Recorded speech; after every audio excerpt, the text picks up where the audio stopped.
The whispers of the screen scream out to me. I see more than I could ever see before.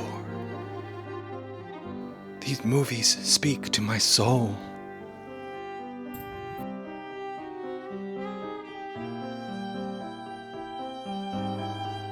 What if we're all just many parts of one big movie?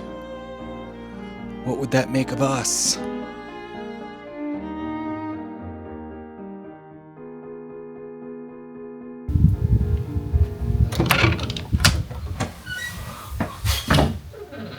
David, what are you doing?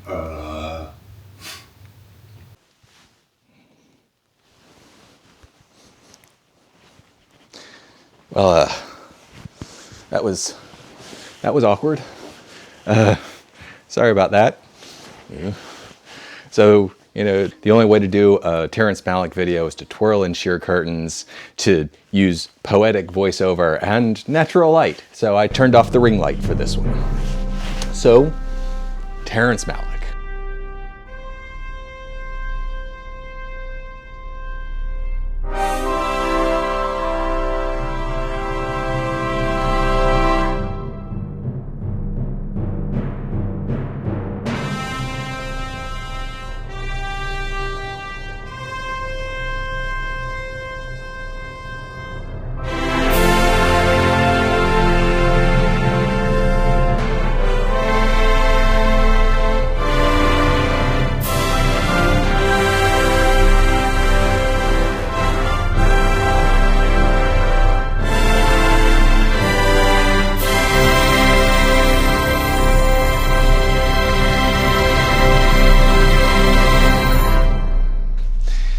So I adore Terrence Malick. I have adored Terrence Malick since I was first exposed to him when I decided to watch The Thin Red Line. I believe it was one of the first Netflix DVD movies I received, and you know what? I've kind of been in love with his movies ever since. I do own all of them, all feature films. I don't own Voyage in Time, or whatever it's called, but I do own all of his narrative feature films. So I've never actually seen the documentary Voyage in Time because, I don't know, just documentaries, they just don't strike me as quite as interesting. I need to watch it at some point. But ultimately, I do own all of them. And yes, I love them. Not all the same level, but I do love them. And what I see when I come to Terrence Malick is someone who I feel like is incredibly approachable and human, and yet people really resist. He has a fan base. I'm part of the fan base. He has his acolytes who treat his movies like almost religious experiences. But to the larger movie-going world, he is just this weird little offshoot that there's no time to care about. He's too poetic, he's too self-indulgent, he's too all of these sorts of things. He's too art house. And I earnestly believe that he is the kind of filmmaker that everyone, well, not everyone, there's nothing for everyone, but that most people can actually get into. The problem is Terrence Malick makes movies very differently from everyone else. We are raised on a particular grammar of film. It is heavily plot dependent. It is very literal. And then here comes Terrence Malick and he makes poetic, effervescent things that are trying to reach thematic ideas instead of actual plot mechanics. And so I end up in this world where I want more people to love Malick. I want to expose more people to Terrence Malick's films. And so there's my objective. So to start with Terrence Malick, you have to start with his reputation. His reputation started in the late 70s when he made two films, Badlands and Days of Heaven. These were part of the new American cinema. They were independent features. They relied heavily on natural light. They were very poetic in nature. There was a lot of voiceover. But it's interesting that both were reportedly horrendous actual productions. Badlands shut down twice, I think, for lack of funding.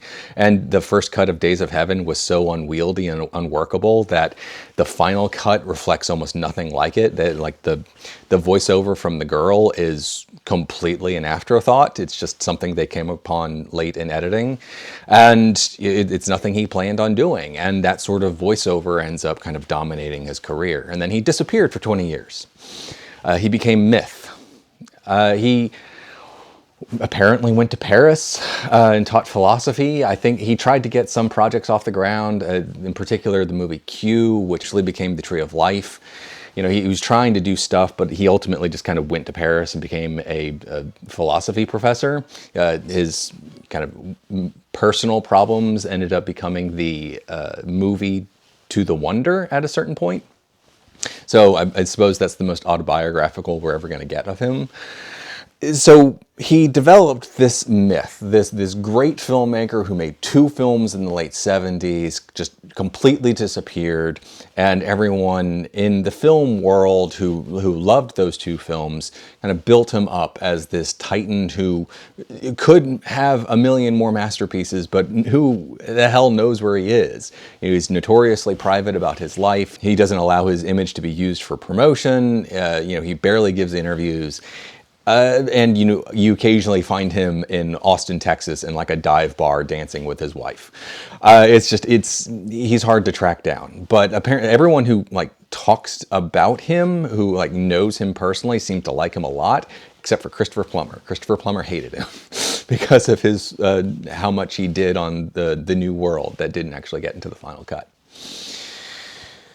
And then he comes back with The Thin Red Line. So he is this mysterious auteur person who, a genius, and he suddenly decides, I'm going to make a new movie, and Fox throws tens of millions of dollars at him. Every single movie star in Hollywood wants to work with him, and they're mostly in the film. You have people like George Clooney with a scene. You have people like John Travolta with a scene. You have your up-and-coming actors like Adrian Brody, who, was supposed to be the main star of the film and has 1 line in the actual final film. I think he has like 4 shots.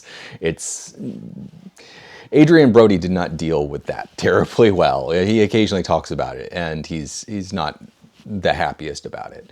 But he, it was like 30 years ago. He's kind of grown.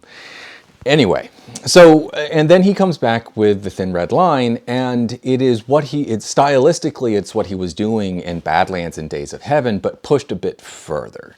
Badlands and Days of Heaven have a plot. They have plots. Badlands is essentially a recreation of Charles Starkweather taking his girl across the Midwest and killing people. There is a plot. Days of Heaven has a plot. It is a young man and a young woman in the Great Depression who go work on a farm, and the man who owns the farm falls in love with the young woman, and kind of how that develops. There's a plot. They're relatively short films, and there is a plot to grasp onto.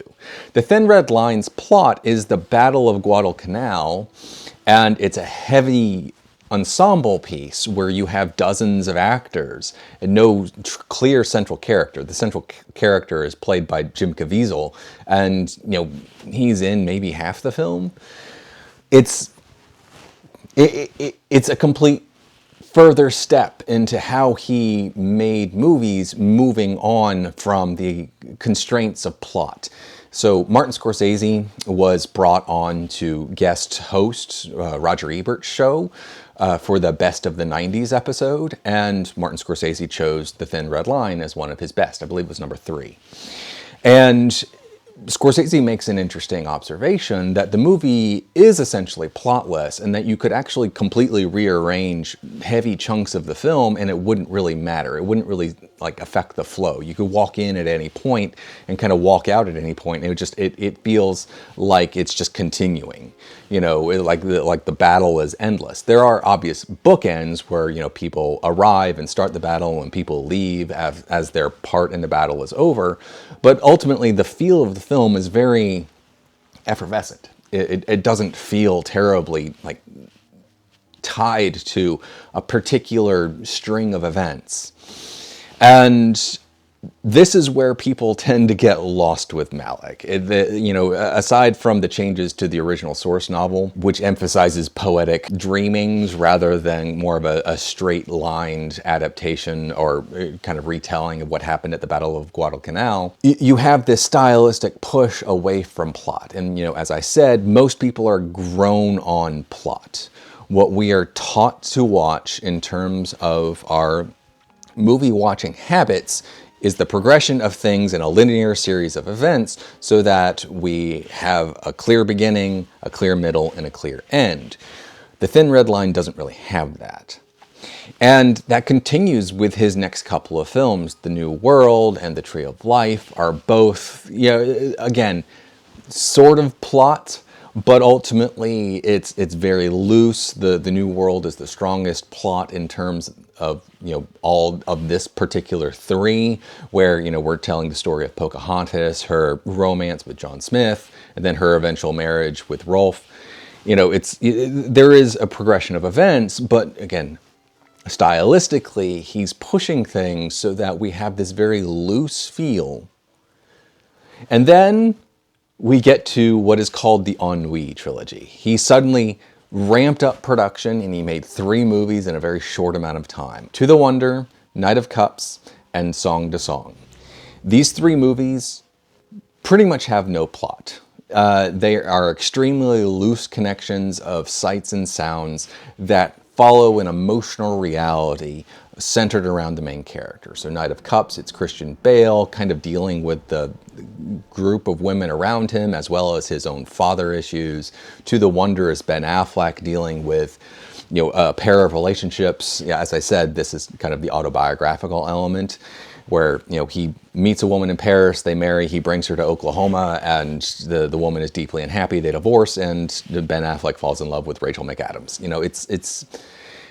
You can describe it in a plot mechanical way, but ultimately it's about this effervescent flow of emotions and images. And then, Song to Song is nominally about the Austin music scene, but Ryan Gosling being seduced by essentially the devil, played by Michael Fassbender, and there's almost no plot at all. It's just, again, series of sights and sounds and images. Malick famously just filmed them going from one location to another just to capture moments, and that was his entire philosophy across those 3 films. He was just trying to capture raw emotional moments that he could pull together in the edit to create something.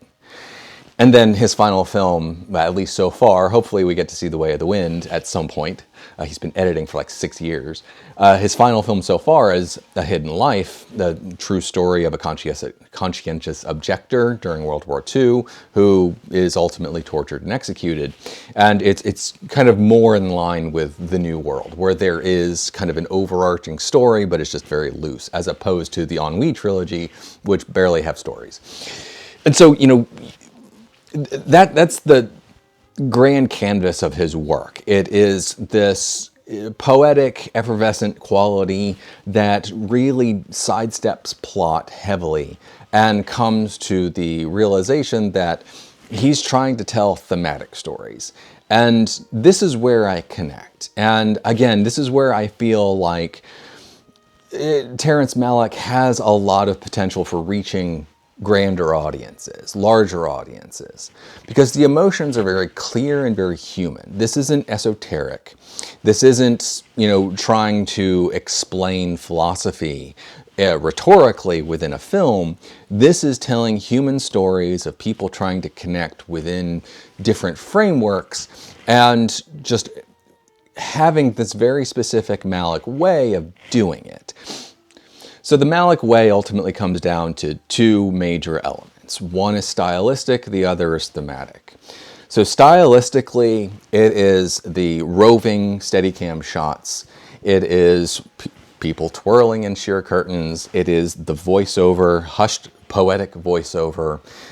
as people kind of navigate events and kind of like wistfully explain what they're kind of the generalized questions that they're facing as they go through these things that we are witnessing.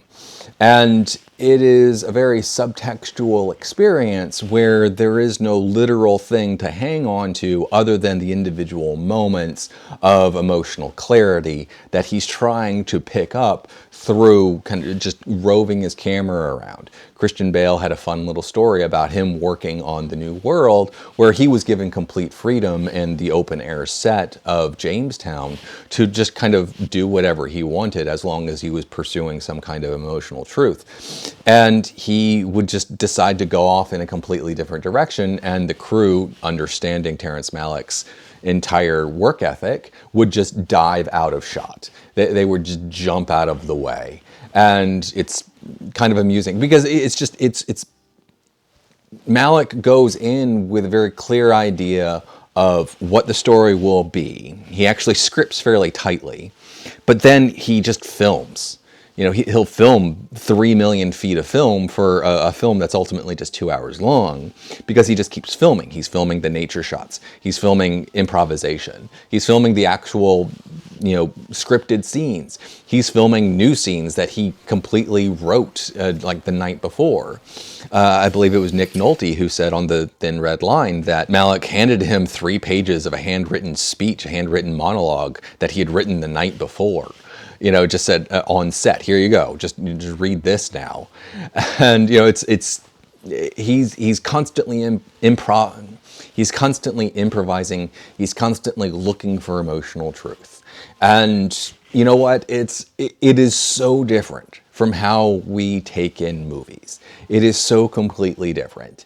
We are used to expository dialogue as people explain their motivations and their place in the plot. We're used to plots moving from character action to character action as we go through a series of events until we get to a finale. And Malick is sidestepping that completely, which makes his movies just operate on a completely different grammar. They're operating in almost a completely different language. I occasionally talk about the main split in terms of editing when it comes to early film, the split between D.W. Griffith, who was more literary and theatrical, and Sergei Eisenstein, who was more montage-based.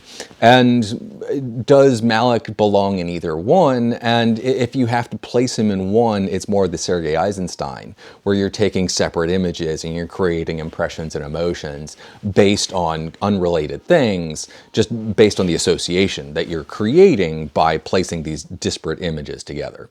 So Eisenstein was doing that as literally as one can, you know, a woman shrieking and then a rifle firing and another shot, and you know, it's creating an implication.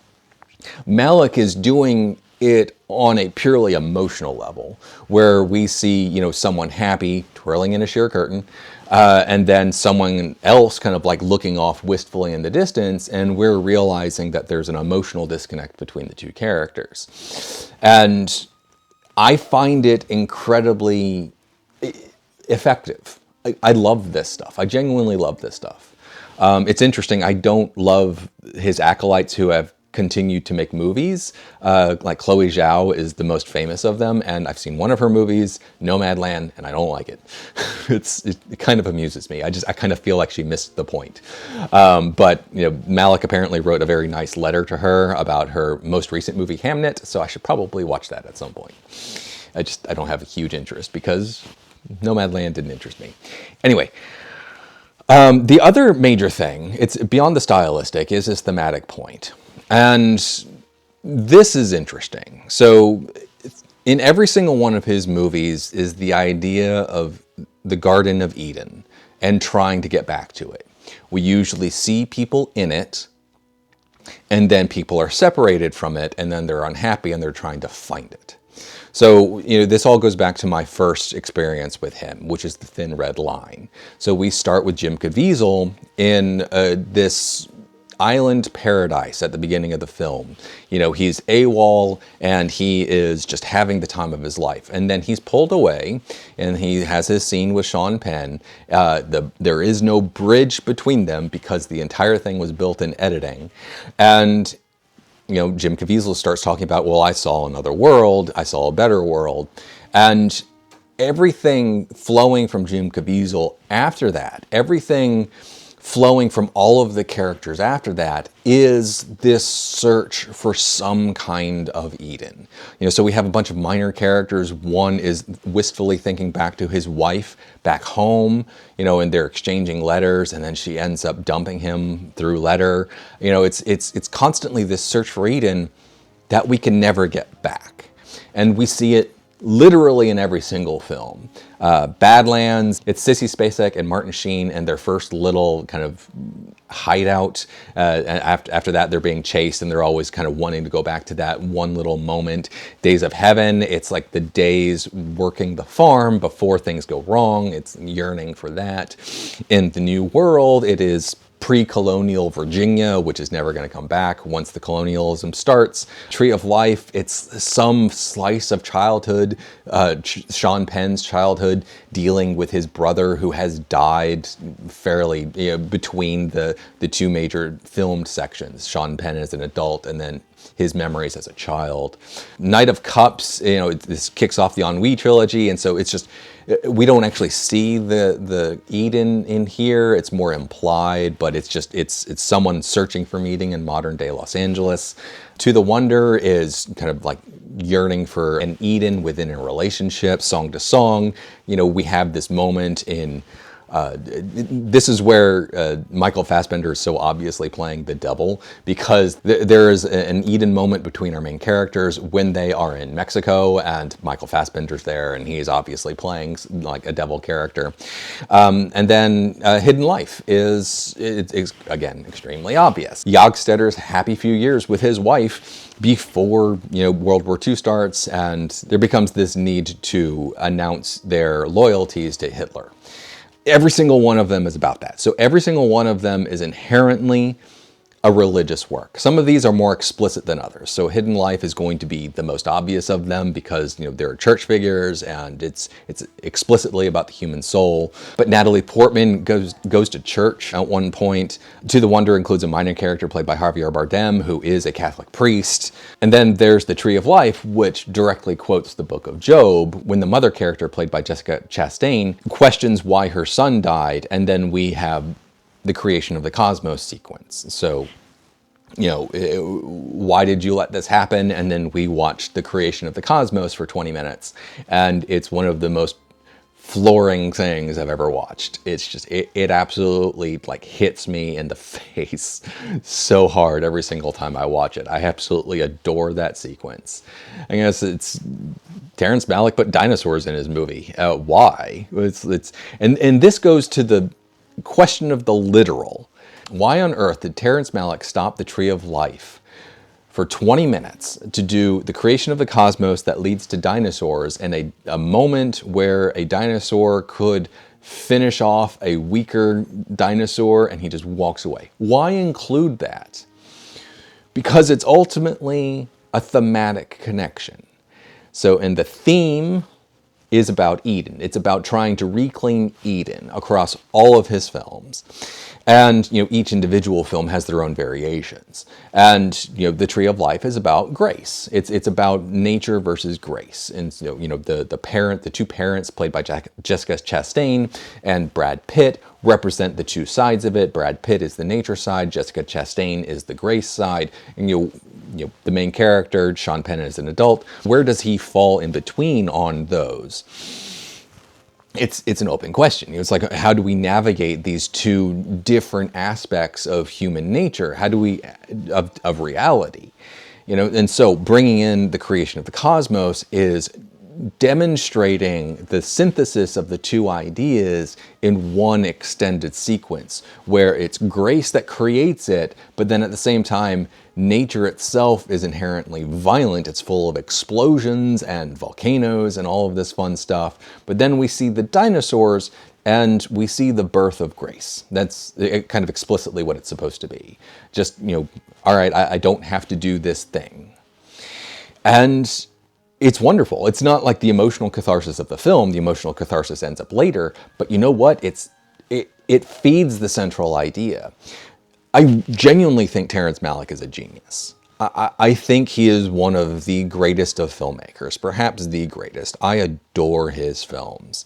And I just know there are people out there who have rejected him. They've seen one or two, maybe they've seen them all, and they just don't like them. You can't like everything. So yeah, I'm not going to be able to argue with those.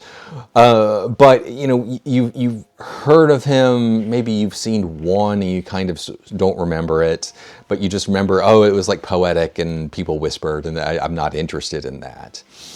I really feel like there is a lot more room in the cinematic world at the mass level for people to discover Terrence Malick.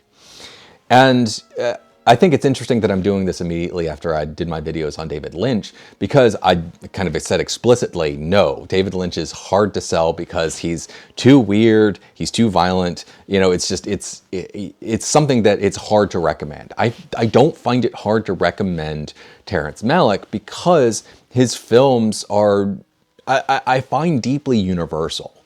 They are touching on universal ideas, and they're not like trying to offend you at the same time. And so where would one start? Where on earth would one start? Well, as I said in my brief overview of his career, he gets more stylistically challenging as the years go on. So the only place to really begin is in the beginning. It's with Badlands. Badlands is his most straightforward film. It's kind of a straight story of a Charles Starkweather mimic going through his killing. And, it's got his poetic style of filmmaking, his poetic style of voiceover. And I genuinely think it's one of the great first films from any filmmaker. It's like Badlands by Malick, Eraserhead by Lynch, and Citizen Kane by Orson Welles, like kind of the three great premiere films. And then, if you can watch Badlands and you can kind of get into it, again, these movies require attention. You can't sit there with your phone on. You have to actually give it attention. And you watch it, and if you can get into it, then you continue on to the next. And you just continue on until you reach a movie that you just reject. If you get all the way to Knight of Cups and you reject that, and you've enjoyed everything up till then, skip Knight of Cups, To the Wonder, and Song to Song. I love all three. I think Knight of Cups is his weakest film, but I think Song to Song is great. I love it. But you get to those three and you kind of reject them. You could potentially skip to A Hidden Life. I think A Hidden Life is like 45 minutes too long, but I still absolutely love it. I kind of wish he had just spent another 6 months in the editing bay, bring it down to like a theatrical cut, and then the cut we have could be an extended cut. It's sort of what he did with The New World. My favorite cut of The New World is the shortest of them. It's like 2 hours and 15 minutes long, and I adore it. I've seen the longer cut, and I just feel like it doesn't quite as work as well. It's still, I love it, but I feel like the emotional punch is not quite as much. Genuinely, I love Terrence Malick's films. I think he is one of the most unique voices in American cinema. I think he just is really, really good at it, but he's also so different. And I think that's what I find so compelling. Well, I find the films themselves so compelling. If everyone made movies like Malick, well, then that would just be it. And I would love his movies the same because they're great movies. But what makes them stand out is the fact that his films are so different. You know, he makes movies like almost no one else. You know, he's the godfather of a very small subset of influences. As I said, Chloe Zhao is one. Zack Snyder showed Malick influences in Man of Steel for some reason, which was kind of confusing at the time. But you know what? I like to see it. But, you know, he's never going to be kind of the godfather of a major movement of American cinema. He's too esoteric. He's too kind of off to the side, and just not enough people love it.